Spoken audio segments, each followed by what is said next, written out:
Mumbai Pune missing लिंकवर धक्कादायक घटना घडली आहे. मध्यरात्रीच्या सुमारास एक भरधाव फॉर्च्युनर कारने मागून मालवाहू टेम्पोला जोरात धडक दिली.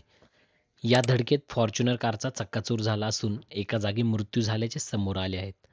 तर या अपघातात एक गंभीर जखमी झाला असून त्यावर रुग्णालयात उपचार सुरू असल्याची माहिती समोर आली आहे.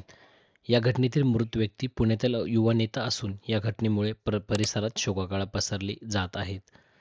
तर मिळालेल्या माहितीनुसार मुंबई पुणे एक्सप्रेसवेवरील कनेक्टिंग लिंकच्या बोगद्यातून मुंबईकडे जाणाऱ्या लेनमध्ये अतिवेगाने असणाऱ्या टोयोटा फॉर्च्युनर कारने मालवाहू टेम्पोला धडक दिली. रात्री 1:20 झालेल्या अपघातात भीषण धडकेनंतर दोन्ही वाहने बोगद्याच्या बाजूला फेकली गेली. या घटनेत पिंपरी चिंचवडमधील वाकड युवा नेते तुषार भूमकर यांचा जागीच मृत्यू झाला, तर एक गंभीर जखमी आहे आणि इतर 3 जण सुखरूप असून सर्व पीडित पिंपरी चिंचवड येथे रहिवासी असल्याची माहिती आहे. या अपघातानंतर मिसिंग लिंकच्या बोगद्यात 2 तास वाहतूक पूर्णपणे बंद होती. तर तुषार भूमकर हे परिसरातील सामाजिक व राजकीय क्षेत्रात सक्रिय होते. त्यांच्या पत्नीने काँग्रेस पक्षाच्या तिकिटावरती महानगरपालिका निवडणूक लढवली होती. त्यांच्या अकाली निधनामुळे वाकड परिसरात संपूर्ण आणि पिंपरी चिंचवड शहरात शोककळा पसरली आहेत. धन्यवाद.